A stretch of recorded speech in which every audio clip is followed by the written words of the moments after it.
Yo, yo, yo. Welcome to the podcast. This is Big Reptile Talk. We took December off, but we are officially back.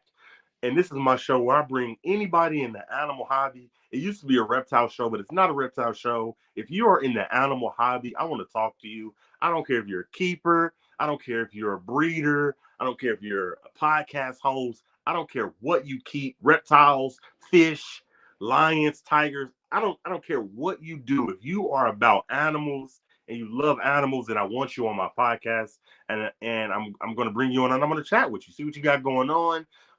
Super excited. Today's show is gonna be freaking amazing. We got snakes in the Fatman. Like, how iconic is this, man? So super excited, man. Welcome. Strap up, sit back, man. Of course, before we start, we got to show some love to everybody that supports us. So if you're in the chat, I appreciate you. And not just that, shout out to my brother Paul over at Large Marsh Morris, man. Doing his thing, man, collecting a lot of firepower. So y'all make sure y'all go check him out. Hit him up on Instagram, tell him I sent you. That is my brother, man. I appreciate you supporting the channel. Heathland Hatchery, another sponsor of the podcast, man. I love you, brother. Without you, there is no me, my guy. He's producing some amazing snakes. Y'all make sure y'all go check him out, give him some love. And not just that, Sloan Reptiles. They are producing some firepower. Make sure you hit up their Instagram, they morph market.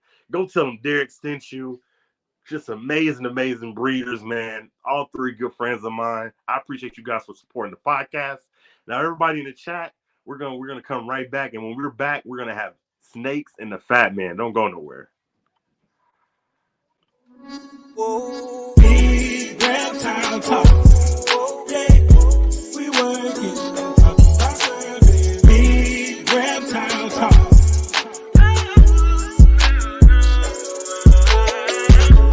When it comes to talking about snakes, yeah, love that we got for them effect. Yeah, big reptile talk. Let's talk about reptiles.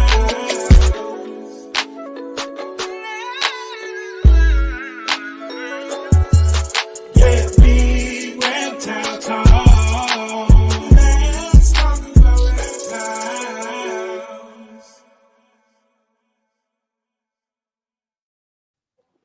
Chris Eaton from Snakes and the Fat Man. How you doing, brother? What's up, brother? Happy to be here, man. Man, excited to have you on the podcast, man. I've been a fan for a long time. I've been wanting to get you on for a while, man. Now everybody knows, you are an OG in the podcast game, but I gotta ask, you've been doing this for years. Take me back. Let's time travel. What got you in the hobby? What just piqued your interest in the reptile hobby? Oh, I in 2019 I moved to no, not 2019, 2000 actually. I moved to California.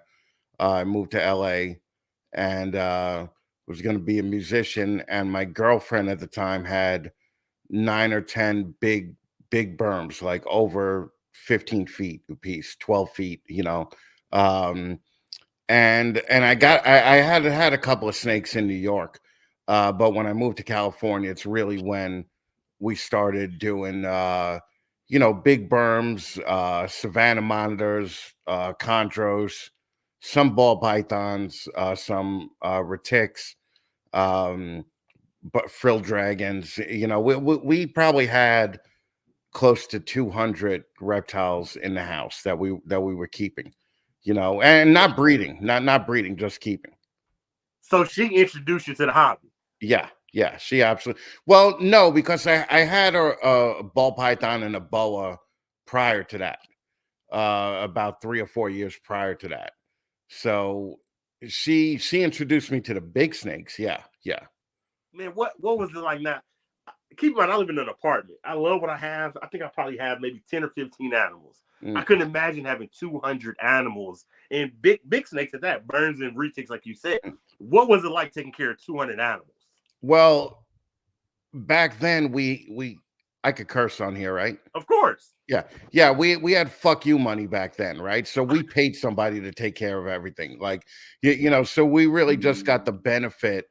We didn't have to clean, we didn't have to feed. They were basically all display animals in big vision cages and melamine cages and things like that. Like, we didn't have one rack in the house. And everything was in minimum 3-foot vision cage, most of them in 8-foot vision cages. So Okay. yeah. I'm the same way, man. My old lady got me in the hobby too. I remember I met my wife and we got our place together, and I built myself a man cave. And I told her, I said, look, something's missing. I love this man cave. I love the recliner, love the couch, love the TV. Something's missing. I said, I want an animal. I said, I'm either gonna get a snake or a spider. She said, get a snake. She said, if you bring a spider in here, I'll burn this whole house down. The spiders were one thing that I never got into. Because you look at all the tarantulas and they make such a mess of the fucking cage, and you can never see the animals. So the Right. reptiles I got into right away, and we had we had a Nile monitor, we had a Savannah monitor. We had a couple of monitors that were fairly big, and when they're big, you can't keep them in. You're not going to keep a Nile monitor in a 3-foot cage. Right. So what we did was we had a big house and we had sometimes 12-foot cages, like 12 by 4 by 4, just to keep them in something that was good enough for them. You can't be jamming a giant animal in a small cage. Do you ever miss like? And my wife's the same way. She got me into to reptiles, and she got me into breeding rats because I remember I used to buy rats, and one time she went to the pet store with me, and I brought rats like every 2 weeks. Right. I spending like $60-$70 on rats, and one day she was at the pet store with me, and I think I spent like $75, and she said, "You just spent $75 on rats?" I was like, "Yeah," and she was like, "No, buy 5 or 6 or 7. You about to start breeding your own. We're not spending that much money no more." Oh, gee, yeah. Fuck that though. The rats are just so gross. Like fucking, I just couldn't. Even when we had eyeballs and we had 600 snakes, we were going through about $3,000 or $4,000 a month in the rat bill. Damn. And I was just like, yeah, one of my partners was like, maybe we should start breeding. I'm like, maybe you should start breeding because I'm not doing any of that shit. So if you want to breed them, you better breed them yourself. Right. And I gotta ask, everything we then and now. So my question to you is like, versus now, like, do you ever miss having that many animals? Because I don't think you have that many now. No. Well, I have a blue tongue right now, Mm-hmm. and that's it. I'm gonna get a couple of chondros this year once the New York weather is over with, but I don't miss having 600. I definitely don't miss having 200 even. It's too much. Like if you have a full-time job and you have 100 animals at home, that's like another full-time job on top of your full-time job.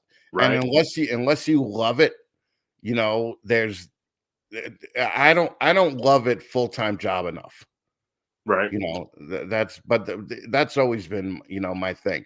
I love it. I love it about part-time job.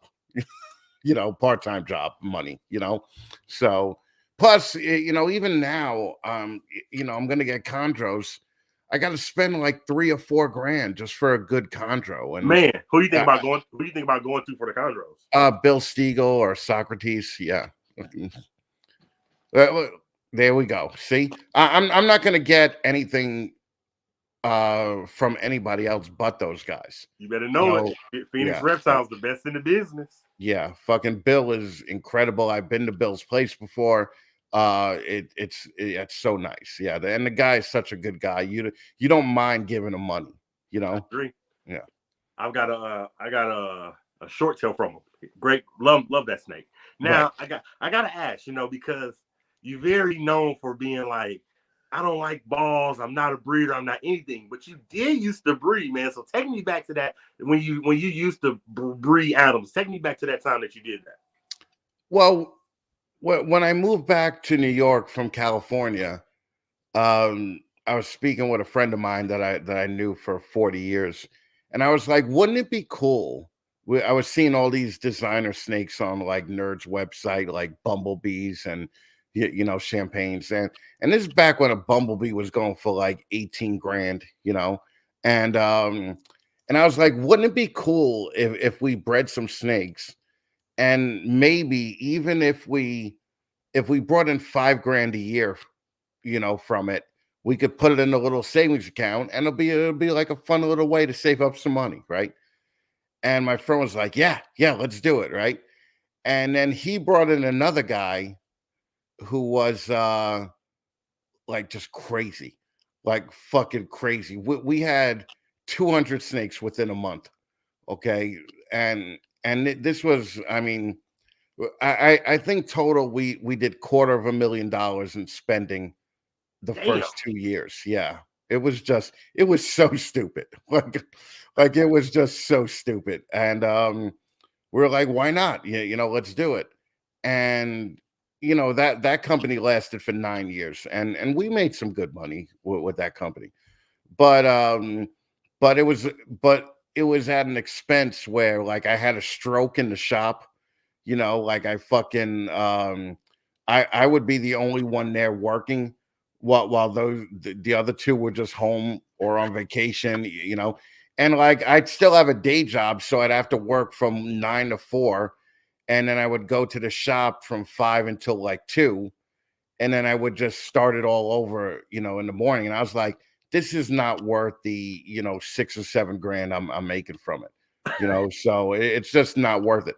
Plus, one of the guys was rich, so when you didn't make what you had to make that month, and you had to pull it out of your pocket, it was easy for him just to write a check, right? But for me and the other guy, we're like, fuck, like, this is coming out of our pocket now. So yeah, it was a little rough. I don't miss it at all. I was just telling somebody today, uh, it was a hardcore job, right? And there's a huge difference between you pulling a snake out of a rack and taking a picture of it because you want to, and you pulling a snake out of a rack and taking a picture out of it because you have to. Yep. And it just didn't become, just wasn't fun anymore. Right. And we were fairly big. Like we sold snakes to Justin, to Ozzy, to Mark Mandick.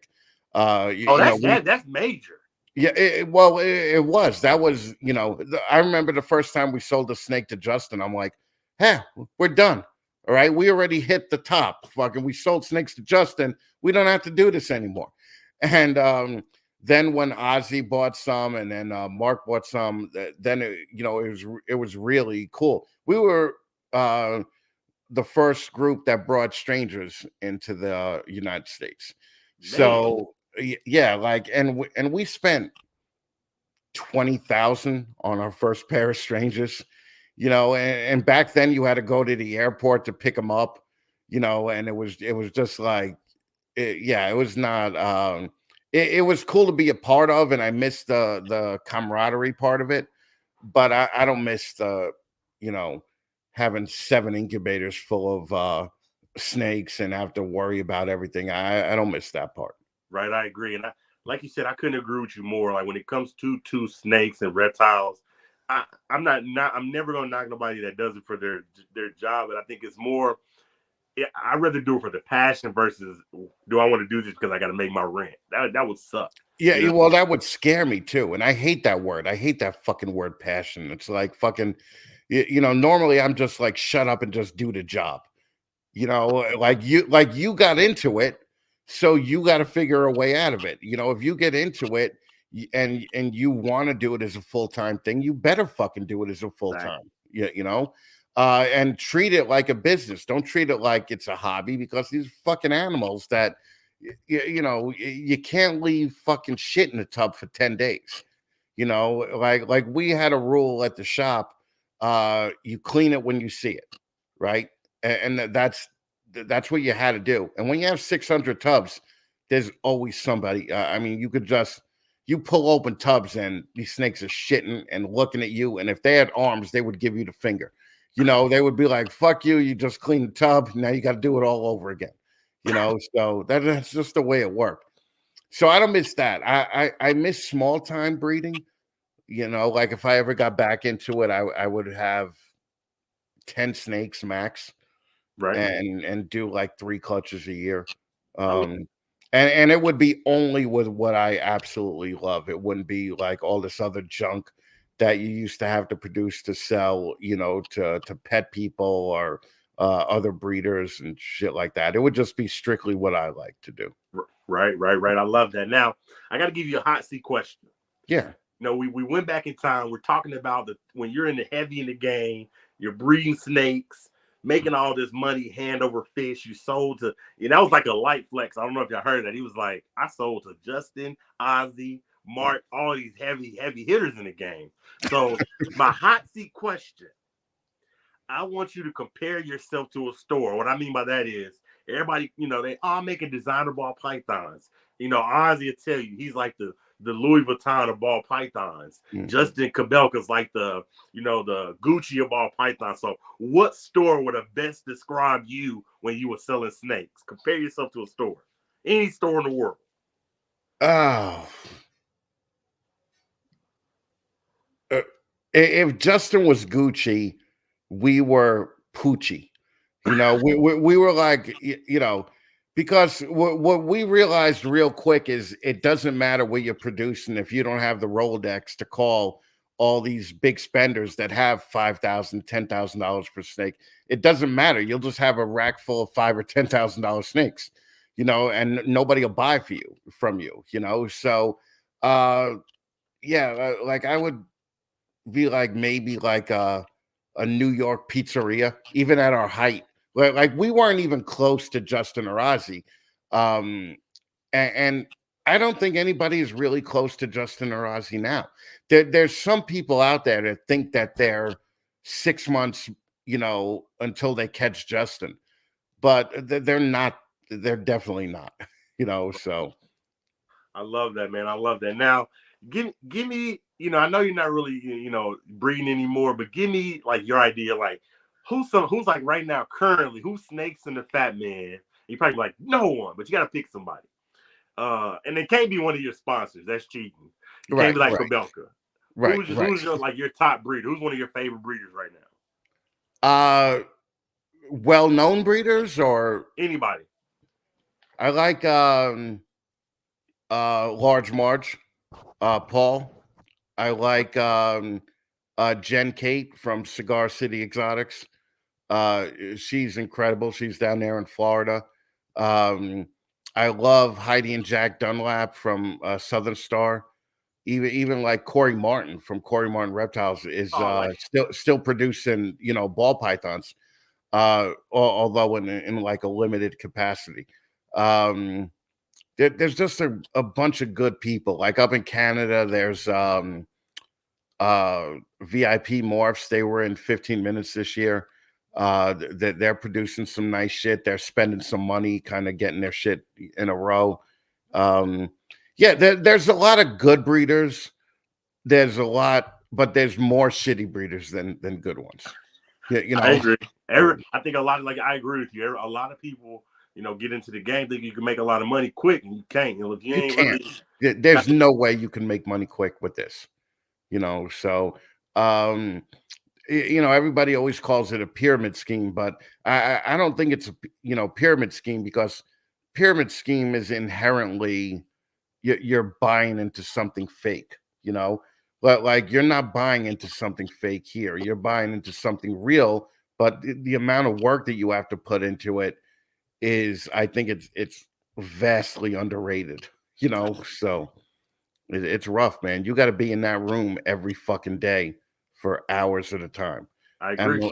And, unless you love it, it's going to become a job really quick, I agree. Now let's get it, because like I said, I like my podcast to be an hour, so I want to kind of start getting into the meat of the show, man. You are OG in the podcast game, man. So why? What made you say I want to start a podcast? Sean Bradley, because Sean Bradley had bullshit, and every time he interviewed somebody who I wanted to hear from, he would cut the guy off and make it all about Sean, right? Like he would be like, that's great, but I was the first one to do this. That's great, but I was the first one to do that. And I just thought, if I'm ever going to want to know anything about these people, like I'm going to have to fucking interview them and actually let them talk. And that's what I started doing. and we had just made a big purchase from Ralph Davis, and I said, "Listen, we're not going to give you this money unless you're the first guest on the podcast." And he was just like, "Fuck yeah, I'll do it," you know. So um, it's so, and we were already friends with a lot of the big people because we had bought from them with eyeballs, right? And I always tell people, like, my show is not a reptile show. It's a comedy show that reptile people come on because they're friends of mine and they want to come on, and they have a chance to promote and they have a chance to do, everything that they want to do. So it's yeah, Sean Bradley was the reason that I started. Shout out to Sean Bradley. Dude, what you just said, and this is no disrespect to Sean, but I gotta agree because I said that same thing to Ozzy because I watched the podcast that he did with Sean, and I was Right. like, shit, shut up, man, let Ozzy talk. And I told Ozzy that, and he laughed. He was like, "That's just the way he is, man." He laughed about it. But you're It, right. I was like, I thought I was the only one that noticed that. but I didn't know Sean at the time, so I couldn't just DM him and be like, "Dude, shut the fuck up," right? Like, fucking, like, you're interrupting people way too much. And I've since gotten to know Sean, and I've gotten to know Sean, really well. And he tries to pull that shit with me when we're talking, and I'm just like, fucking, I give him like a chest timer, and I'll cut him off after a minute, and I'm like, all right, it's my turn to talk now, because we had actually done a show together that I never aired because it ended up like him just being the Sean show, and I was like, yeah, I'm not airing this one. This is he's just yapping too much right now. So it's you got to know when to flip your waffle, so Man, and what you just said too, that this freaking hilarious. You was like, I wanted to get Ralph on the show, so I was like, hey, I'm not selling or buying anything from you unless you come on our podcast. Like, how awesome was that? Like, you got to talk to freaking Ralph Davis, one of the legends in the ball python hobby. Like, that's oh, that's one podcast that I want, but I don't think I ever did.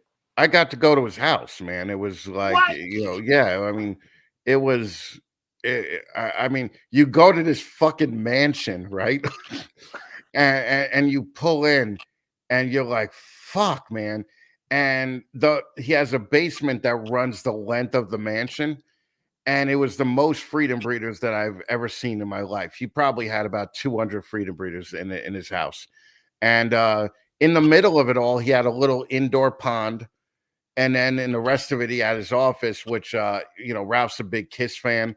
So we started talking about music and everything else also. So it was a fun little trip to him. I spent, I think, 2 days with him. And it was interesting because he was the guy. He was the guy that sold the dream, like Ralph Davis pull up to Daytona in a fucking sports car full of women. And people started looking, saying, "Oh, if I do ball pythons, I could do that." And that's how the whole thing really got started. Man, I was just telling somebody that the other day. I was like, I said I met some amazing people, but I said, isn't because I was telling him, isn't Ralph in Florida? No, Ralph's in Maryland. Oh, is he? I Yeah. said if I ever knew where he was, I would break in his house and put a camera in his face. Yeah. he Now, man, I gotta ask this, man, because you've been podcasting for so long, man. Like, who do you feel like was some? And I'm not trying to. You don't have to be like particular, but like, who were like some of your most memorable podcasts? We all have them. oh Ozzy, anyone with Ozzy. Ozzy. What's funny is that Ozzy and I, when we talk on the phone, I could joke with him. We could make dumb jokes. We could make all this. When Ozzy was on my show, the dude was just dropping these fucking brilliant knowledge bombs like you wouldn't believe. And he's still like one of my top rated shows, and he's one of my top rated guys.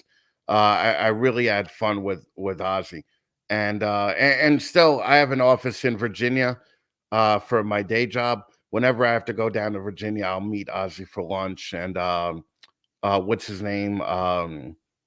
The black pastel guy. Oh, I know who you're talking about. Damn it, damn it. Yeah, he actually came up with Ozzy, and he is going to come with us usually when we do go to lunch.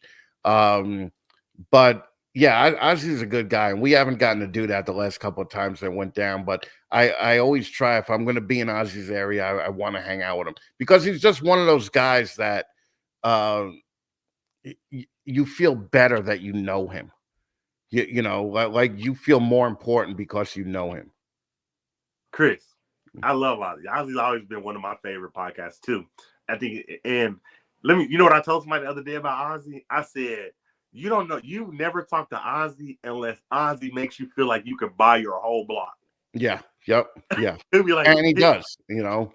I love talking to him because he'll be like, let me sit you down. Let's do this financial planner. Right. Let's see how you can be a millionaire in 2 years. I want you to have 10 houses, Derek. I'll be like, shit, I'm about to be a millionaire messing with Ozzy. Yeah. Well, Ozzy is a New York guy too. Originally, he's from Brooklyn, so he moved down to Maryland, I think, for a job opportunity or something. Or no, he moved down to Maryland to get out of the New York lifestyle that he knew, was fucking him up. And look, I did the same fucking thing, man. New York is just a shit place to fucking live. It's just not cool. There are a couple of cool places in it, but overall, New York, like, the people suck. The people are all like depressed. They're all looking down all the time. They're never looking straight ahead. It's like the armpit of the country, So it's yeah, I don't like it. So I'm getting out, fairly soon again. So I can't wait for that. Right. Now I gotta ask this: when we start something, we always know that you have something, and what I mean by that is, like, you started your podcast. At what point in the podcast game did you say, okay, I have something right now? I have something here. Well, I was breeding and keeping for about 9 or 10 years, maybe 12 years before I came back and did eyeballs. And then I started the podcast. And then 2 years later, I knew that I had something when both Morph Market and Rep Chip came up to me and they said, we'd like to get involved in your show. Because what I was doing is I went down to Arlington and I set up a table and I was just interviewing people, like at Arlington. And that's the first time I met JT, and that's the first time I met John Lehman from Morph Market. And they were like, what could we do to get involved? So, I figured out what I would need to make it worth it. And then, that about 2 years in. That's why I laugh at these fucking podcasts now that have 38 ball python sponsors fucking racked up above the fucking screen like it's a NASCAR hood, and it's like, I don't understand what the ball python people are getting out of it besides, being on another ball python person's podcast. Like, what are they getting out of it? So, but back when I was doing sponsors, the first thing I thought was, holy fuck, what if these guys sponsor me and I bring nobody to the table for them? Oh, wow. And that was my main worry. So, I proved since then that I can bring some people to the table, and that's why, people still sponsor me. So that's the real way to do it, I think. Not this fucking under 30 millennial way of fucking just getting your friends to give you charity to put their logo up on your podcast that gets 40 views. Like, I hate that shit. It drives me crazy. I love it, man. I love it. That's what I like about you, man. You're not afraid to speak your mind. I love that. As a matter of fact, let's touch on that. Like, do you feel like people gravitate to you because you got I call it the DGAF, the don't give a fuck attitude? Like, do you feel like people gravitate to you because it's funny? Like, do you feel like that works for you? Like-minded people, it works for. But if you're one of those people that get offended real easy, or a snowflake or a keyboard warrior, those people aren't my fans. The people that are my fans know that I'm just gonna, and it's not even like an intentional I don't give a fuck. It's just a thought process. Like, fucking, how stupid is this? Like, fucking, I'm going to talk about it.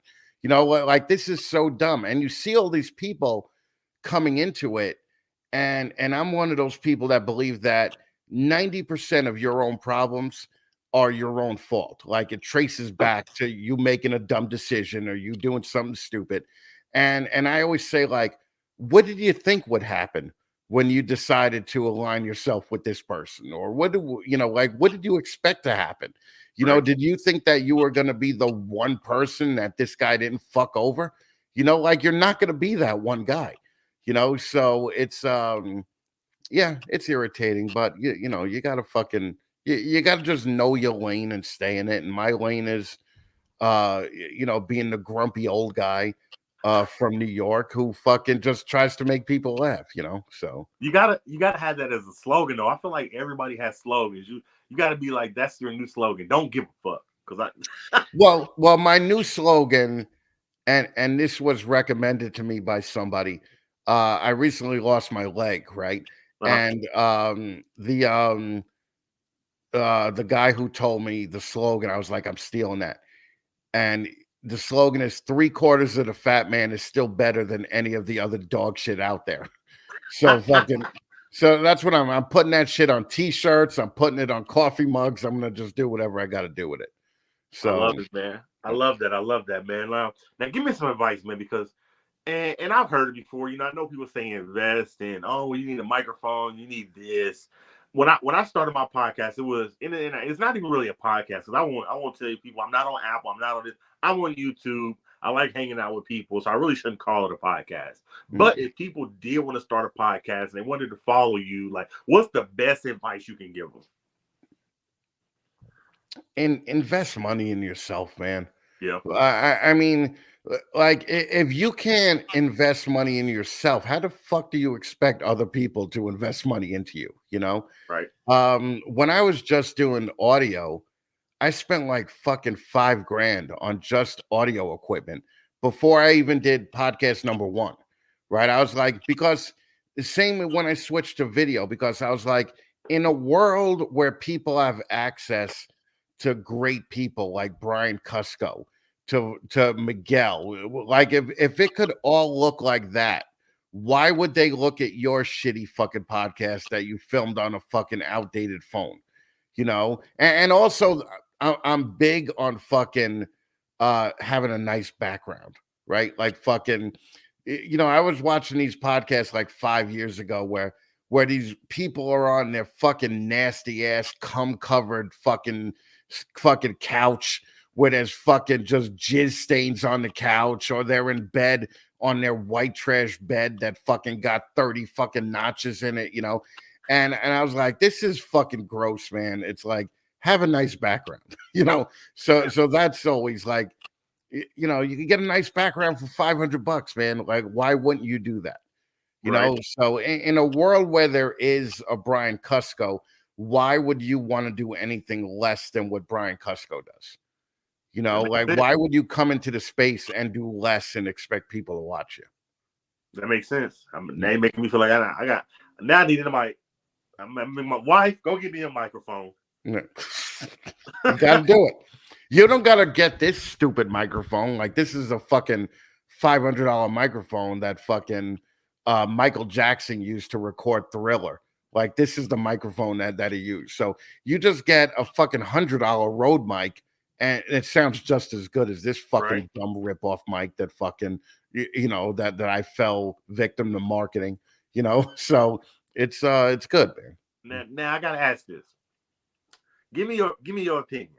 You know, what me and you do, and I want to include myself with you. I should just when you look at podcasts, you look at you look at Sean Bradley, you look at some people like Rude Dog Reptiles, the originators of the podcast game. Mhm. Why do you think, you know, when I first came to the reptile hobby, there wasn't a lot of podcasts. It was Right. like maybe you, it might have been Rude Dog Reptiles, and Mhm. really I think that was about it.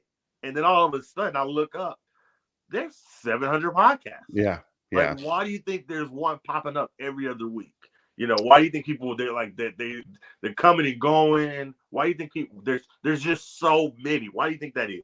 Well, it's like an entitlement young people thing. Like young people suck, right? Like that's really like if you're under 30, don't even talk to me. You know, like fucking it's just like who the fuck cares what you have to say? You've done nothing, right? Like fucking once you get 30, you start, kind of riding that wave upwards of actually doing something, you know. Um I mean, there's podcast people out there now, ball python people that have never had a clutch, and they have a podcast fucking telling people how to have clutches. It's just the dumbest fucking thing that I've ever seen in my life. It's like fucking fine. Like if you want to learn to fly, right? And there's a podcast teaching you how to fly, and the guy comes on and says, "All right, pick a place you want to go and fly the plane to it." Like, well, yeah, well, that doesn't really teach me anything. That doesn't fucking, tell me anything about the process or the concept of fucking flying a plane. Right. And that's what I feel like. There's these young people entitlement things. There's some old people entitlement things too. I mean, don't get me wrong. It's like everybody that has a YouTube channel. I don't care what the fuck you say. People are like, I don't care about numbers. I don't care about this. But you wouldn't have a channel if you didn't care about fucking numbers. Facts. So I used to say I don't care about numbers, and then fucking every week I was comparing numbers to like Sean Bradley and fucking yeah, and I used to be like, I don't give a fuck about numbers, but then I'm like, fuck, Sean beat me this week, or so everybody who's doing this wants to be in the spotlight. And I kind of miss the days where guys like Justin and fucking and Miguel, and well, not so much Miguel, because Miguel doesn't do much as far as outside shows, but where Justin will go on anybody's show, all right? And that's like the first podcast I had with Justin had something like 9,000 views, right? And it was like an event that Justin was coming on your show. It was like people had to be there. Yes. And I told him just the other day, I was like, dude, you got to stop doing these shitty podcasts, man, with fucking 200 fucking listeners, because those 200 listeners that are listening to that dumb white trash podcast will never buy anything from you anyway. So you're just you're wasting your time. And Justin's like such a nice dude. He's like, yeah, but it's hard to say no. It's hard to fucking, it's hard to not, to be a dick. And that's just the way Justin is. But I think that it's a lot like I remember growing up and used to see bands like Motley Crue and Kiss and all those other bands. And excuse me, they would be in the magazine once a month. Okay. Now you go on and you could see what every member of Kiss is doing every day on Instagram. Right. And it takes away like the allure that the guys Yeah, had when you were growing up with them, I agree.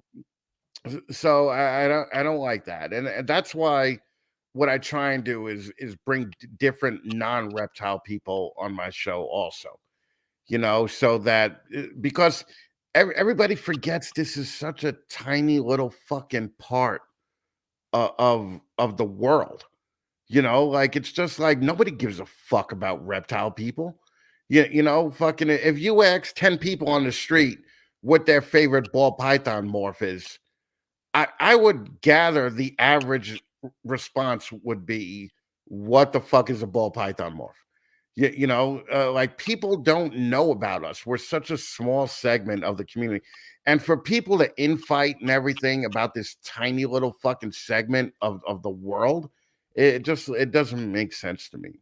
I agree with you, man. Like I was just thinking that the other day. It's like when you bring them to your podcast or your YouTube show, and you do a show with them, and then you see them on 17 other shows. You're just like, man, shit. Oh, Well, at dude, I least get watch mine first before you. I no, I make all the 15 minutes of lane contestants now, they have to sign an agreement that says you won't go on another podcast 2 weeks before or 2 weeks after your air Right. date, because it doesn't make sense for the same dude to go on 4 fucking podcasts in a month.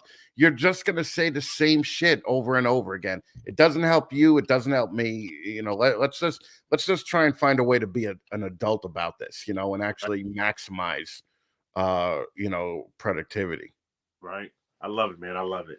Oh, and I wanted to tell you some of my favorite guests, man. Like I've been podcasting for a while too, man. Do you know I got Jake the Snake on before?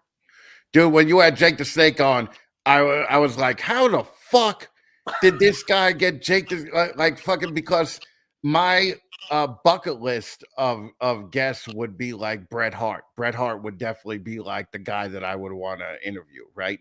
And you had Jake the Snake on, and I was like, maybe Derek got an in with the WWE, right? Like fucking maybe I want to email him, So. Dude, you know how I did it? I'll tell you how I did. You know how I did it?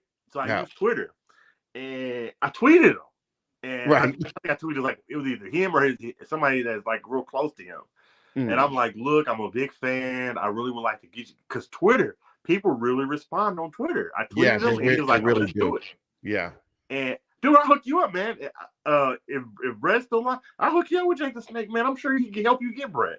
Yeah, I would love that. I would, and I'm not above, like when that thing went around with Joe Exotic last year, where it was like, for $500 you could have fucking Joe Exotic on your fucking podcast, and I was like, what the fuck? Who's gonna pay for this? Like, I've never paid for a podcast ever. I'm not above paying for it if I have to. And Bret Hart is one of those dudes that I would pay money to have on. I didn't pay Jake the Snake. You didn't pay him. Well, he also came on sick and fucking he had COVID. He so was like, right. Like, shit. But he did promise me a round two. That was a great show. I specifically went out of my way to watch that one live. So I appreciate that, man. That's love. That's love. That was definitely one of my favorites. I've had so many guests, man, and I like this is one of my favorites too. Anyways, and that's one of the things too, man. Like, how do you get just your guests, man? Or you get amazing guests. How do you get so many amazing guests, man? Give us the secret. They're either friends of mine or friends of friends. Like I'm gonna, like, for instance, Tracy Barker will never come on my show. Okay. And I would love to have Tracy on, but she will never come on my show. Okay. Every time I emailed her, she gives me some kind of bullshit excuse, like I'm writing a new book, I'm doing this, I'm doing that. But I realize, like, know your audience. Like, fucking, Tracy Barker may not come on, but I bet I could get some kind of fucking famous comedian on, right? That wants to come on. I had directors on. I've had fucking chefs on, and fucking, but like the original guy that started Aerosmith with Steven Tyler and Joe Perry is a personal friend of mine. Like we would jam together. I worked at a studio when I was growing up. I met him there. And so I guess like that, like Seth Breedlove from Small Town Monsters, which is a director of like Bigfoot documentaries and shit like that. Like I love having on guests like that, that aren't reptile people, because especially nowadays, like, fucking, what are you going to tell me that you didn't tell fucking MJ or Sean or fucking Mike from Herb Collectors last month? So I try and get interesting people on. That's really what I think it's all about. I agree with you, man. I'm the same way. I think that when I started my show, I wanted to be all reptiles, and then it was like, okay, this is cool, but I want to branch out and do other people. Like I've done people that are big in the ant hobby. I've had somebody from Joe Exotic show. I had his right hand man. I think he's got one leg, but he's big into the right. That dude got no legs. Yeah, that dude got no legs. He fucking got 2 prosthetics. Yeah, he's a good one. I think that you should get on your show. He's had a lot of stories. Did you know? In fact, I'll tell you this. I had him on my podcast. Did you know they didn't pay anybody for the Tiger King? Oh, I believe that. I 100% believe that. He told me, he said, Derek, we didn't get a check for Tiger King, and they made millions off of it. I said, why is that? And he said, because Netflix won't pay uh for anybody for a documentary, because then they say it's not a documentary or something like that. It's just them. I If don't you're know. doing it It for was some profit, loophole, yeah, yeah. but it was some loophole. He's like, we didn't get paid for the 13. Anyways, I got to talk about this too. 15 minutes of lane, man. It's one of the biggest things in the reptile hobby, man. Like, how did you come up with this? And why do you think it's gotten as big as it's got? People are freaking shooting commercials. I see Leviathan Snake shooting commercials, Large Marge Moore shooting commercials, people going to get freaking cameos. Like, why do you think 15 minutes of lane is as big as it is? Uh, I don't know, man. Fuck it. I think I just the year one. I wanted to make fun of all these ball python people that were putting like 50 and $80,000 into it and shit and I was like, you're just gonna lose that money, right? So let me start a segment that kind of fucking pokes fun at it. And what happened was after a couple of guests, uh, I had some people on that were actually doing it right, and they were growing their business slow, and I was like, these fucking people are making me look stupid now because they're not getting my joke right. And at the end of the first year, I was like, maybe we should just have like a best of contest, and and I announced the contest, and fucking guys like Shane Kelly and Jamie Cadill and fucking Jeremy Baud and or maybe they were season two, but they just did so much to win it, right? And Shane was shooting campaign videos every day on that first year.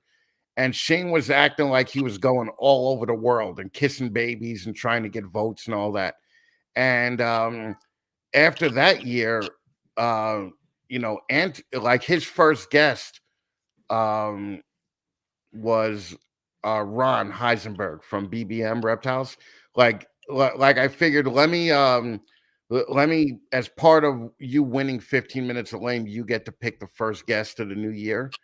And his first guest was Ron Heisenberg, and on that year, I also had Antoine on.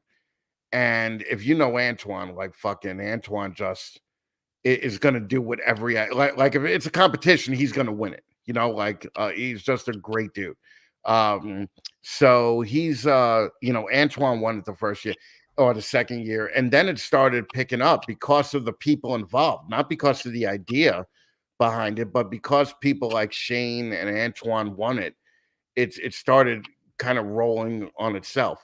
And then when Leviathan won it on year three, they brought in all the newer, younger people. And this year, Paul from Large March won it, and I got a feeling he's going to bring in a ton of people to it too, because everybody that's won it, the thing I'm happiest about it is that they have these great collections and they do this great social media outreach and all that. But everyone that's won it has been a good, solid person, that I personally know. And because I would feel really bad if like some scumbag degenerate won it. Like fucking I would hate that. Because then he would have to be part of our little group, and we got a group of people that are good people, that are good people, that'll give you the shirts off their backs, that'll fucking help you out, that'll whenever I have some kind of charity thing I'm doing, like all of those guys are just like, what could I do to help? What could I do? Like they're all just good people. So I'm happy about that, and I'm happy that we're going into the fifth year now. So I love it, man. 15 minutes of lane, one of the biggest things in the game. I make sure I go check it out. Shout out to Paul from Large Marge Morris, man. This is winning and shit. I love that. Now, I want to, for shits and giggles, I want to have a little fun. We got our podcast. Shout out to all my sponsors: Large Marge Morris, Heathland Hatchery, Sloan Reptiles. Love all y'all. Now, yeah, my Brian question. from Heathen Hatchery was also a contestant in it, and Brian did these fucking killer videos. Like I remember he did a video where he did like a backflip, and that shit just exhausted him, right? And he comes up to the camera with like his heart racing and all that.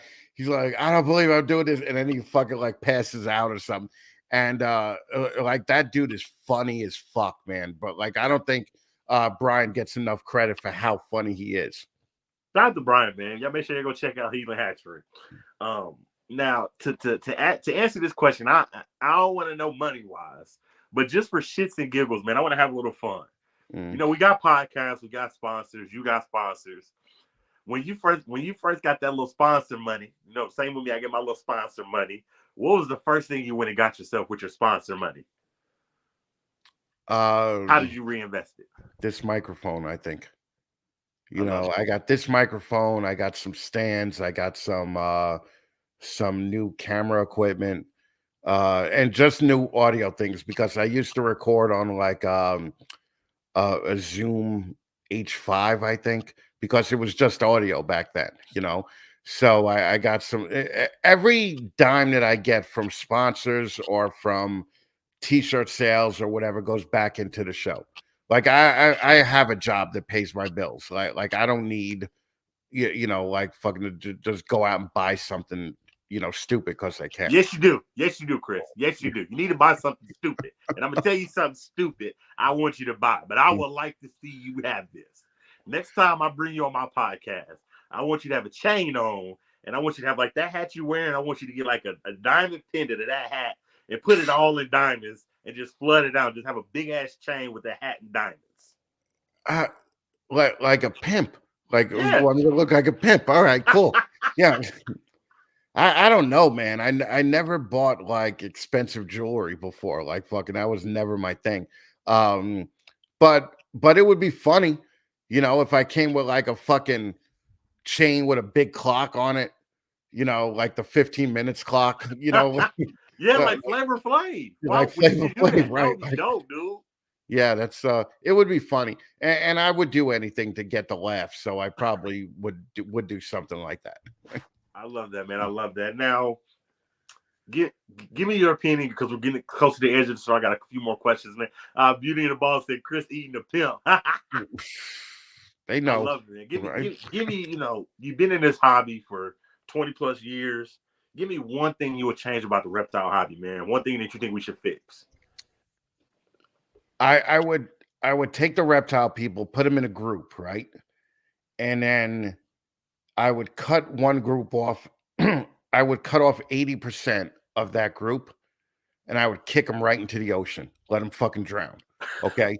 Because 20% of the hobby is amazing and fantastic and fucking the problem is the 80% of shitheads that think that they matter when they don't.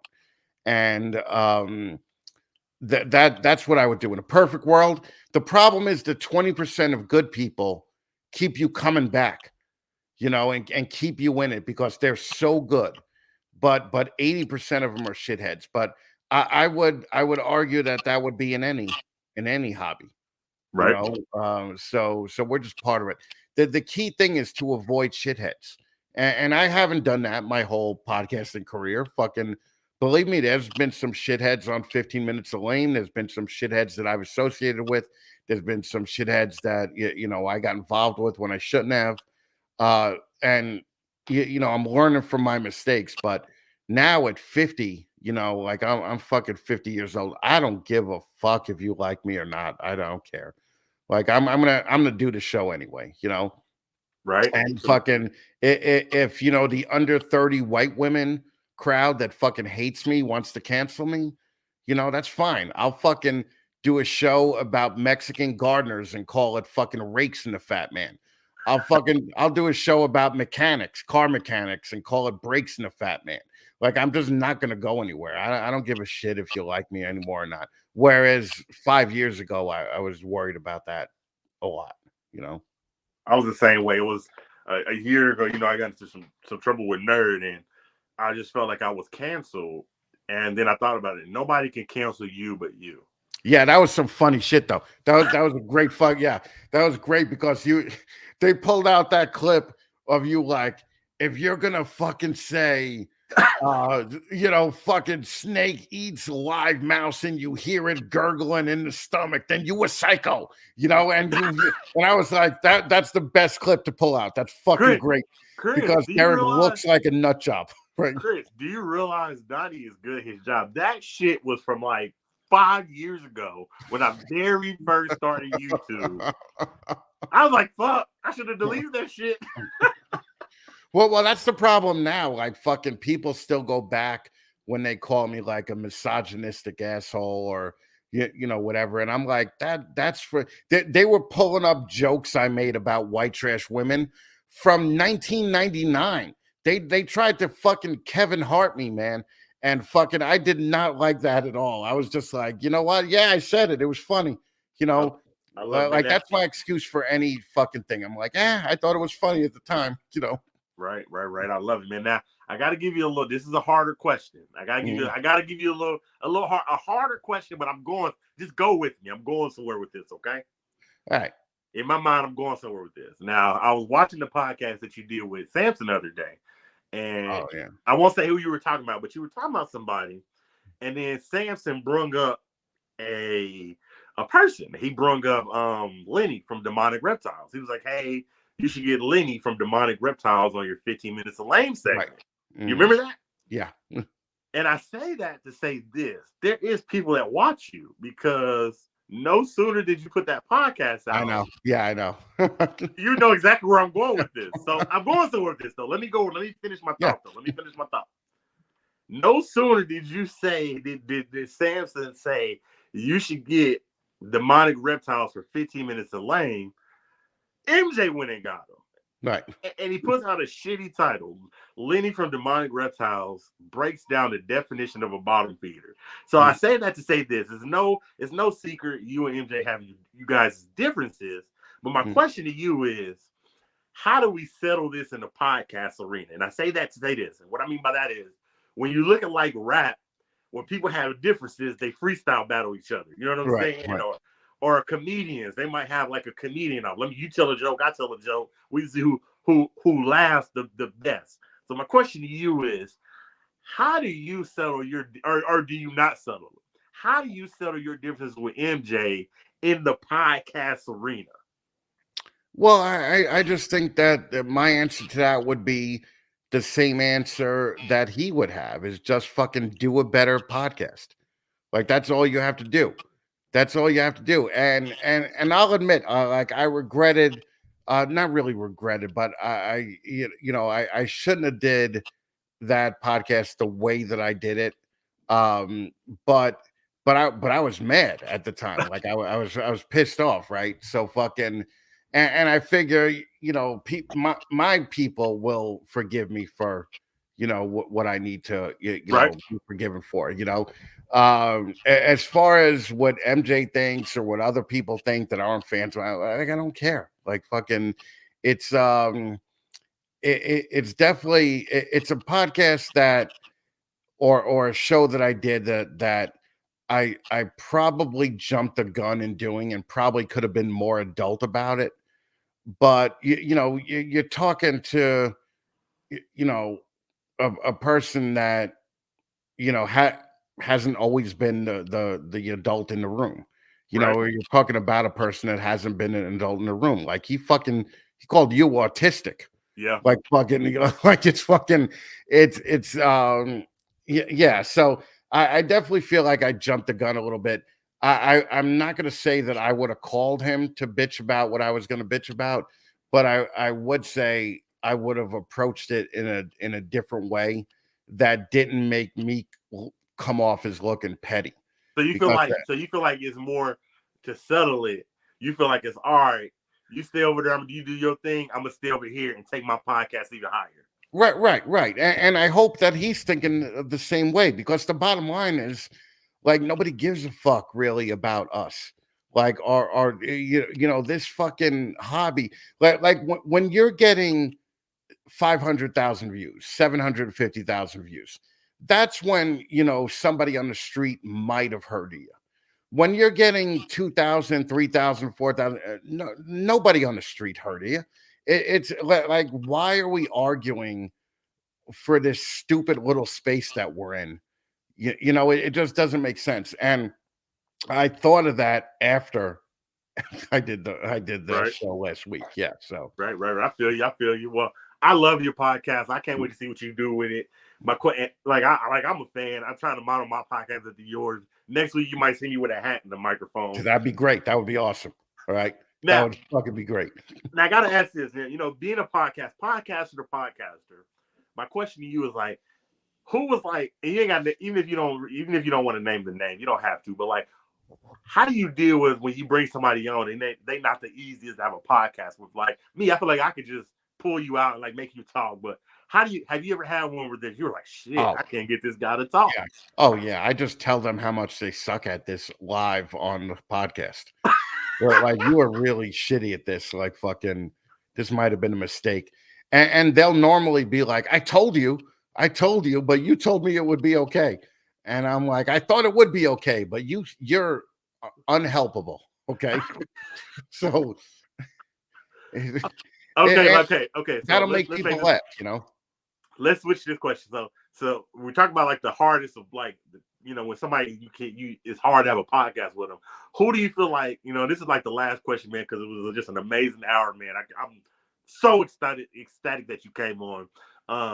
Who was like the easiest person where you were like, shit, this 2 hours felt like we were talking for 6 hours? Who was like the easiest person to have on your show? There's a ton of people. Justin was like that because Justin and I are friends outside of the podcast thing. Even Desiree, this last one that I did with Cold Blooded Cafe. I had known Desiree. I had been to lunch with her once with when Forrest was still alive, and she made it so easy where it literally went, an hour and a half, and I was like, all right, fuck, we got to stop this now, there's probably too many to name. The ones that were not fucking easy, like Bob, what's the name? Bob Clark. Like Bob Clark was harder for you to do? Yeah, because what?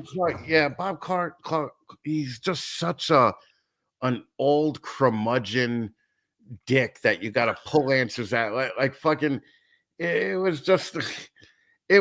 And I went into that with like, man, I used to see this dude on the cover of National Geographic, and I used to see him on, like I went in with like real hero worship kind of thing. And they say, don't meet your heroes. He was one of the dudes where I was just like, all right, that was a waste of time. Like nobody learned anything. Matter of fact, people probably got dumber listening to that fucking interview, so but look, I always just say they can't all be home runs, right? Like fucking what are you, Derek Jeter? You're fucking always gonna get on base. Sometimes you swing and you strike out, and that's all right. I think that my fans enjoy the harder for me to get through interviews because they laugh harder than on the easy ones, I won't say who it is, but on my podcast, because I've been going for about 2 years. Don't be a bitch. Say who it is. No, I'm not. No, I don't want to be a dickhead. Like I do give a fuck. Like I don't have the don't give a fuck. I do give a fuck. I don't want to say who it is, but if you're paying attention, if I'm ever bored with you or you're on my podcast, I go like this because I'm covering my mouth because I'm yawning. Right. And it was this younger dude. I will say this: it was a younger guy. He hits me up. He's like, and I normally don't bring people on my podcast if they message me, but he was like, "Let's do a podcast." I'm like, "Sure, okay. What do you do?" And he told me, he's like, I'll do X, Y, Z. I bring him on. I'm just like, after the podcast, I said, honey, shit, that was the longest hour of my life. Yeah. And that you get those every now and then, but like I said, they can't all be fucking. You can't get on base all the time, man. Right. I love it, man. Just Chris Eaton, man. Snakes and the Fat Man. Whole hour, freaking amazing. I appreciate you coming on and just hanging out with me for an hour. Yeah, no problem, brother. Thank you so much for having me on, man. Hopefully down the road I can get around too, man, because today was epic, man. Yeah, you're fucking it. Are you going to Tinley in March or no? I'm thinking about it. Yeah, if I'm walking like a human being again, I'll be at Tinley in March. If not, I'll be at Tinley in October. So I will definitely meet up maybe in October or something, man. But man, don't go to where I'm about to put you backstage. I appreciate you coming on, man, and just telling us some stories, man. I didn't know you were breathing that long ago, man. Oh yeah, we started Eyeballs, I think, when I got back from LA in 2008, and we ended it in 2017, I believe. Man, awesome. All right, don't go anywhere. I want to put you backstage, All right, okay? you got it, Don't go brother. anywhere. All right, thanks again, man. Man, I love it. Snakes and the Fat Man, you guys. What an epic podcast. This is Big Reptile Talk. It's a new year, new guest. Everybody that showed up in the chat, I appreciate you. Everybody that will watch this, I appreciate you. Please make sure you go check out my sponsors, Large March Morse, Heathen Hatchery, and Sloan Reptiles. All just amazing, amazing people. Please, I want to show their logos again. Shout out to Paul from Large March Morse. Make sure you go check him out. Tell him Derek sent you. Shout out to Heathen Hatchery, man. You're my brother. I love you, bro.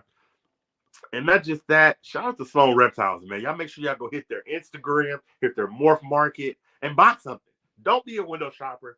Hit up all three of them and buy something, man. Until next time, man, this is Big Reptile Talk, and I'm out of here.